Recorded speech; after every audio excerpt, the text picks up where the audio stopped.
Então, obrigada pelo convite, meninas, pela entrevista e pela oportunidade de falar também. O meu nome é Evelyn Camponosi Cassilo Rosa. Eu tenho que falar a idade mesmo, é muito complicada essa pergunta, mas vamos lá. Fiz 40 anos esse ano, tô ficando velhinha já. Nova.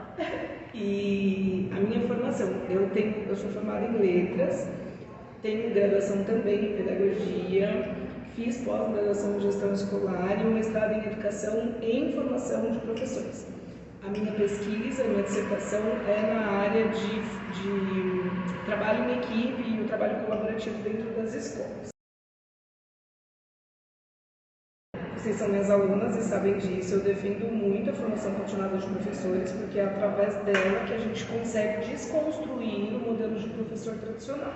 Então, como eu falo para vocês em aula, muitas vezes a gente vai lá para vocês mesmos, vão estar formados, vão pegar uma sala de aula, vão estar como regentes de uma sala de aula. E aí, muitas vezes, tiveram 3 anos de formação. Aí, quando chega lá, a gente tem uma dificuldade, né? Porque a graduação acaba sendo muito teórica. Então, como que eu coloco lá tudo que eu aprendi na prática fazendo a diferença? Muitas vezes a gente trabalha com materiais, muitas escolas têm um material muito engessado, que vocês não têm como, né, flexibilidade e autonomia para trabalhar. Mas a gente sabe que algumas escolas, principalmente falando das públicas, vocês terão mais autonomia para mexer, planejar mesmo as aulas de vocês. Por que é importante a formação, então?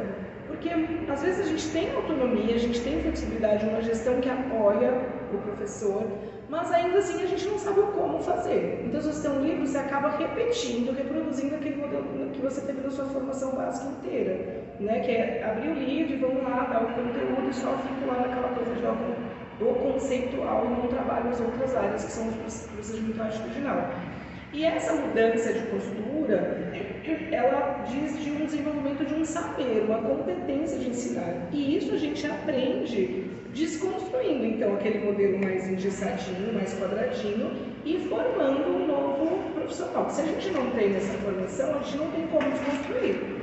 E aí, não sei se você vai perguntar mais pra frente, mas aí já vou adiantando, a formação ela consiste não apenas em ir lá e passar informes gerais, isso não é formação, isso é reunião. Então a formação diz de olhar para o professor, acompanhar algumas aulas, ver quais são as dificuldades reais do professor e transformar essas demandas do dia a dia, do cotidiano, em pauta de formação. E aí eu consigo fazer um trabalho formativo de verdade significativo. Lá na escola que eu trabalho, eu não sou coordenadora pedagógica. A coordenadora é essa pessoa que vai assistir aulas, que vai atender a demanda dos alunos, atender a demanda das famílias. Tem muita coisa para fazer. Eu só vou 2 dias lá na escola. Eu sou muito mais eu faço toda a formação de professores, da educação infantil até o ensino médio, e o planejamento estratégico. Então, eu monto as estruturas de acompanhamento, as pastas de sondagem, como que a gente vai trabalhar. Mas eu não atuo lá por conta da minha demanda aqui na graduação, na pós, assim por diante. Mas, então, como que a gente alinha? A coordenadora pedagógica, ela participa de todas as formações comigo, então ela sabe o que a gente está pedindo, depois eu fico sozinha com ela. Eu alinho algumas coisas, falo do olhar, e aí ela vai fazer a leitura do planejamento. Às vezes, meio que por amostragem, eu faço a leitura com ela e pontuo algumas coisas para ela que ela precisa olhar ali. Porque eu também estou formando essa coordenadora, né? E aí ela vai para a sala de aula, assiste as aulas e o que ela assiste lá, ela traz para mim e alimenta as formações. Então é meio que um trabalho conjunto que o coordenador poderia fazer sozinho. Eu só não faço porque eu não consigo estar lá de segunda a sexta dentro do horário cheio lá da grade dos alunos. Mas, entenderam, né? Então eu pratico sim, sempre. Quer que eu fale como? Eu divido os ciclos, né? Então eu faço formação com os professores de educação infantil num dia, num horário. Professores de 1º e 2º ano, que é o ciclo de alfabetização, num outro horário. 3º, 4º e 5º, num outro horário. E fundo de 2 e médio, num outro momento. Então são vários momentos junto com os professores. E não é uma mágica, sabe? Não existe uma receita. Olha, se eu fazer isso, você vai trabalhar este tema. Não existe. Muitas vezes as escolas dão a formação da editora. Diz que isso é formação. E a gente sabe que não é. Isso é para como você trabalha com aquele material daquela editora que a escola fechou parceria, por exemplo. Isso não é formação. Tá? Isso é um ensino técnico de como, né? Você pode escrever seus professores, eles podem assistir palestras, dar continuidade aos seus estudos, pode fazer pós-graduação, mestrado, tudo isso é formação. Mas não é a formação que a gente está falando, que é a formação continuada em serviço. Formação continuada em serviço, não existe um modelo pronto, a gente vai sempre assistir e de acordo com as dificuldades, o que é combinado no cotidiano, no bimestre, nos projetos, o que vai ser ensinado, aí a coordenadora vai acompanhando e formando à medida que vai acontecendo. Tá. Se eu for falar de ferramenta tecnológica, eu vou falar que eu faço presencial, tá? Então eu faço durante a semana e uma vez por mês eu faço com toda a equipe para alinhar aos sábados, tá? É presencial. Mas em alguns momentos, principalmente com o fim de 2, como eles são baristas e tem os horários muito complicados, né? Porque dá 2 aulas aqui, vai para outra escola, é muito complicado, eles não têm janela. É diferente do fim de 1 que tem lá todas as aulas, mas eles têm especialistas e a gente consegue juntar para fazer a formação. E a gente está falando de escola particular, tá? Porque na escola pública você tem um horário separado da sua grade para você fazer formação, ok? Então, para esses professores que são alistas, muitas vezes eu não os encontro na escola porque eu só vou 2 dias fixos ali. Então, para esses eu faço a formação online via Zoom. Agora, falando do recurso de formação, depende da demanda. Então, eu uso até material. Eu uso material do Estado, da Prefeitura, o próprio currículo, eu uso tudo que a gente usa aqui, trabalha aqui na Faculdade de Livros, muitas vezes eu vou trabalhar literatura com os professores.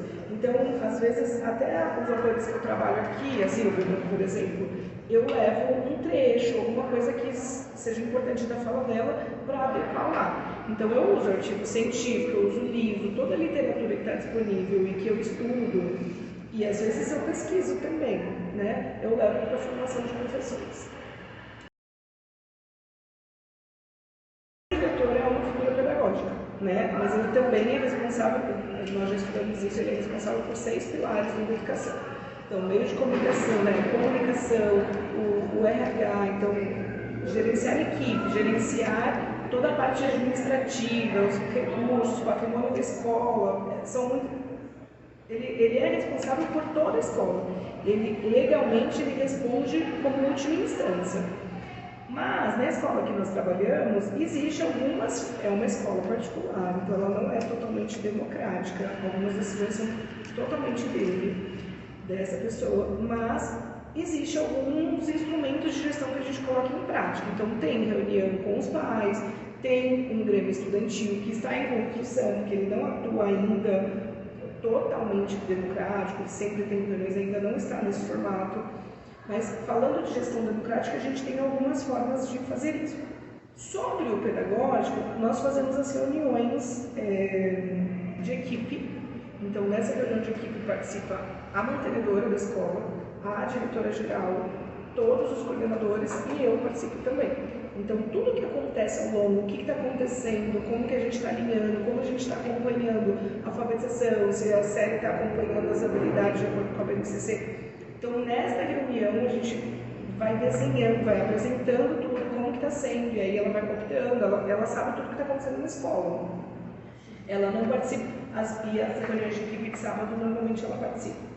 Tá? Então, não participa da formação diretamente, porque essa é a minha responsabilidade, mas elas acompanham tudo que está acontecendo na escola. Não fazer a formação continuada.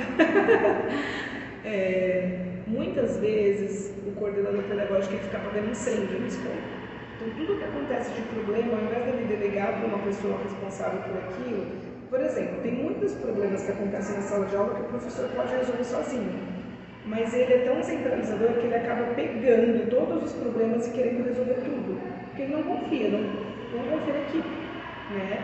Ou por outro motivo. Mas ele fica tão tumultuado, sobrecarregado de coisas que ele tem que apagar, né? Problemas, buchas para resolver, que ele acaba deixando a formação continuada como segundo plano. E ela tem que ser prioridade, porque a função dele na escola é formar os professores, né? É alinhar o pedagógico o tempo inteiro e formar justamente para dar autonomia para o professor.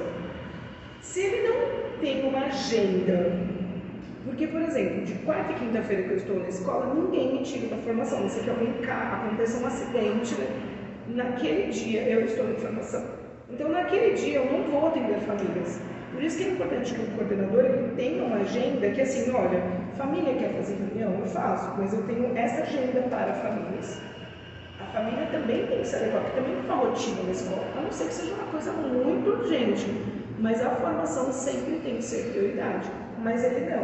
Ah, se a família ligou, eu vou atender você. Ah, eu estou com a agenda completa e a mãe quer que seja aquele dia, ele fura a formação. Então, isso é uma coisa, e eu acho que uma outra coisa muito ruim é achar que formação é só olhar o planejamento. Então, ou só fazer uma reunião com informes, ou só tratar um assunto como se fosse palestra, um assunto aleatório. Isso é aprendizagem para os professores, certamente, mas não atende a demanda de dificuldade dele. Então, ele tem que assistir as aulas. Às vezes você fica 15 minutos numa sala e você já sabe onde estão os buracos ali, né? Onde está o erro e tudo mais. E aí ele assistindo é que ele consegue formar para que aquilo melhore.